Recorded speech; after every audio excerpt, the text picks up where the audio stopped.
tey nu daje fi di joxe deret loolu nag lu yàgg la ci réew mi ndax sunu diine dafa waxoon ni képp ku dundal benn nit dundal nga ñëpp te tey ji yaakaar naa ni loolu mooy illa bi yàlla nangul nu yàlla nu koy yor ba nga xam ni ku ko aajowoo woon bu la ko joxee nga wér yàlla bu ko kenn gaaw aajowoo it incha allah yàlla ni yàlla jàppale te nangul nu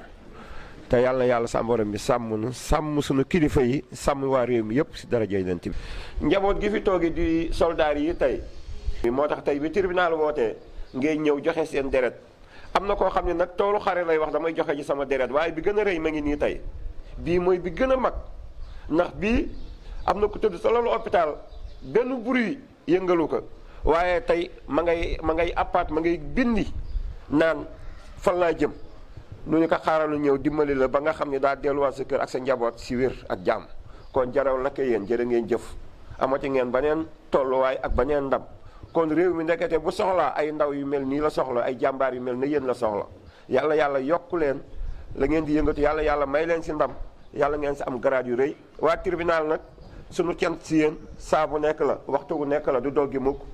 kon muy góor ak jigéen muy ki si gën a kawe ba si ki man mi si gën a suufe taxaw fii tey kon yàlla sa borom bi jàppale nu si réew mi dimbale nu si réew mi delloo si wér ak jàmm suñu biir ba nga xam ni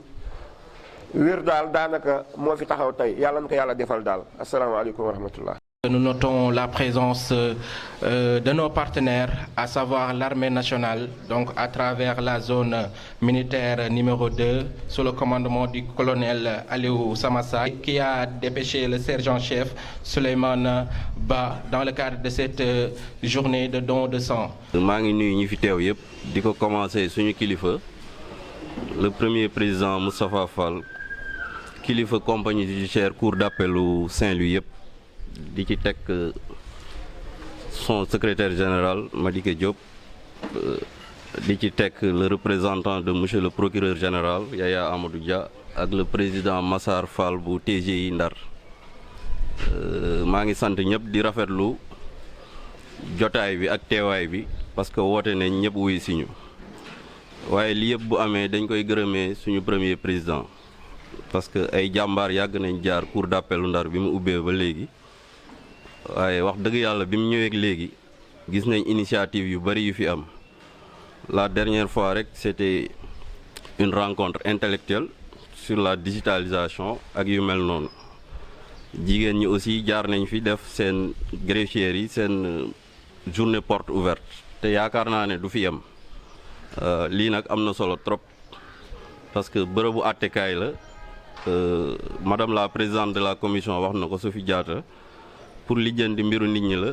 ak jubbanti nit ñi jubbanti dëkk bi waaye au-delà de ça ñu ngi jëm ci dëgëral nit ñi walla gën a dëgëral seen santé parce que nit li ñuy gis ci moom mooy mu mat sëkk dox dem waaye liy doxal nit yëpp ci biiram la nekk mooy deret bi ñuy sàkku ñu maye ko et les gens sont venus donner ça de façon très généreuse ñu leen ci jaajëfal xam ne yiw rek la comme niñ ko waxee donner du sang pour sauver des vies waaw maye deret pour dundal sa askan noonu laa ko mën a tënkee ci olof pour bañ a guddal di ñaan une excellente journée de don de sang mu doon une réussite ñu am beaucoup de poches pour suñu askan. Monsieur le président du tribunal de grande instance de Saint-Louis, monsieur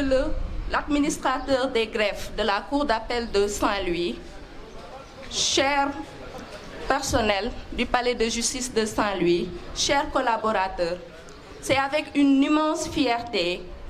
que je prends la parole aujourd'hui et de voir notre palais de justice mobilisé pour cette journée de don de sang. Notre métier est de protéger les citoyens à travers la loi. Aujourd'hui, nous les protégeons autrement, en offrant la vie. Oui, en offrant la vie, parce que donner du sang, c'est sauver une vie. Donc je vous remercie pour cette belle mobilisation. Je remercie chaleureusement l'équipe médicale, les collaborateurs qui ont répondu massivement à notre appel, mais également les citoyens. Je vous remercie. Je suis le représentant du procureur général. Monsieur l'administrateur de greffe, Monsieur le secrétaire général de la Cour d'appel, Monsieur le président du TGI, Madame Sophie Diatta Ndiaye, présidente de la commission sociale, Monsieur le représentant des délégués de Saint-Louis, chers invités,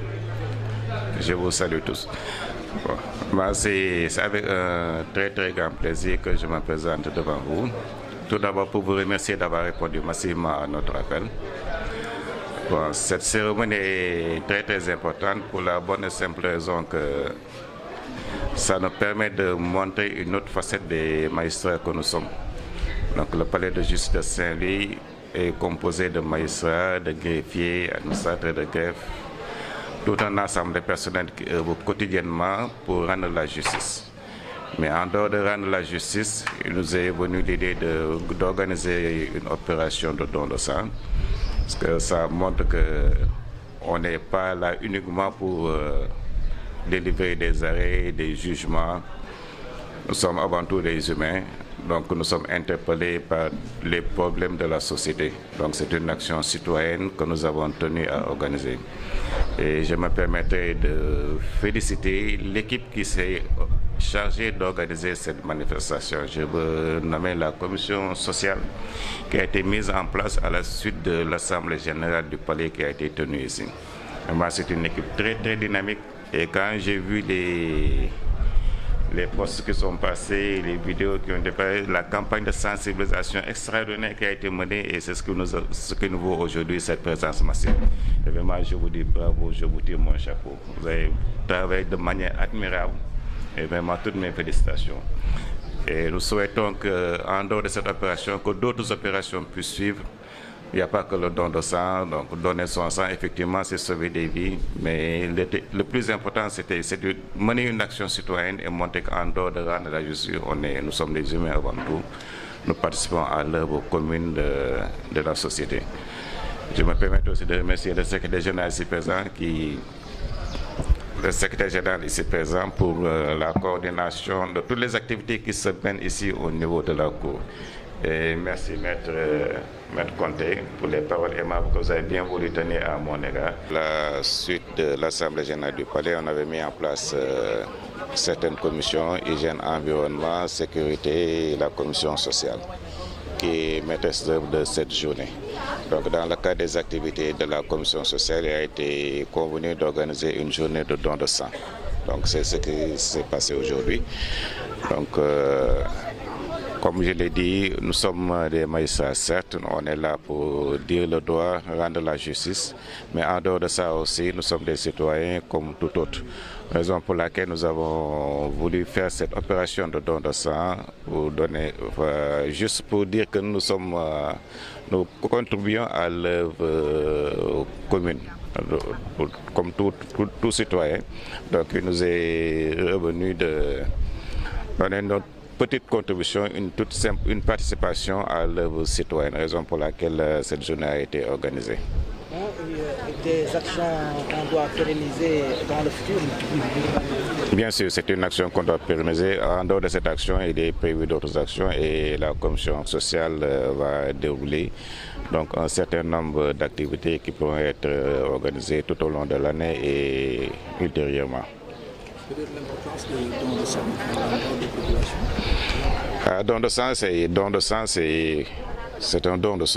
soi et pour permettre de sauver des vies, parce que très souvent on voit des communiqués émanant des structures sanitaires qui demandent aux populations certainement de donner du sang parce qu'il y a des personnes qui sont en situation de vulnérabilité, donc sont et les structures sont en mal de sang au niveau des banques. Bon, raison pour laquelle nous avons voulu apporter notre petite contribution. Nous espérons que ce sera assez salutaire. Commission sociale bi nga xam ne dañ ko taxawal bi ñu organiser assemblée générale du palais. Assemblée palais mooy boole juridiction yi nekk fi yëpp cour d'appel bi, tribunal grande instance, tribunal d'instance ak ñi fiy liggéey ñëpp, parce que palais bi du magistrat yi ñoo fi nekk, ñëpp ñi fi nekk ci palais bi lañu bokk. Ni ma ko waxee woon bi ñuy inauguré palais bi aussi, palais bi ñun moomuñu ko, population bi ñoo ko moom. Donc vraiment bi ñuy installé commission sociale bi tamit bi ñuy déroulé seen activités yi li nga xam ne moom la ñuy def si dañuy xalaat def opération bi don de sang donc maye deret pour jéem a jàppale sunu mbokk yi nga xam ñoom ñoo nekk si hôpitaux yi nga xam ni mën nañu feebar nañu ñoo xam ne am nañ yenn gàllankoor yoo xam ni bu ñu am deret xëy na seen wér-gu-yaram du demee noonu loolu moo sabab kii opération bi te vraiment maa ngi si sant bu baax a baax commission sociale présidente bi ak ñi ma ànd ñëpp si activité bi vraiment ñu ngi leen di sant wax parce que wane nañ si benn pas-pas boo xam ne macha allah vraiment yal na leen jàppale bu baax yal na leen yàlla jàppale bu baax si activité bi ak yeneen activité yi nga xam ne bëgg nañ ko def. waaw nit ñi nañu gën a sawar maye deret lu tax ñu war a gën a sawar maye deret parce que yàlla rek a xam parce que xëy na tey am na ñu nekk hôpital bu ëllëgee ñun mën nañ fa nekk keneen mën na fa nekk suñu mbokk wala keneen moo tax boo mayee deret tamit doo xam xëy na yow sa bopp mi nga xam da nga ko mayee ñu denc ko foofu bu ëllëgee xëy na yow mën na ko soxla wala sa beneen mbokk mën na ko soxla kon et puis nit ñi bu ñu ragal maye deret parce que bi ñi nga xam ñoom ñooy jël kii bi deret bi nga xam ne dañ koy maye ñoom lépp li si war si wàllu kaaraange dem dee nañ ko si def daal amul benn risque boo xam ne nit ñi war nañ ko si ragal.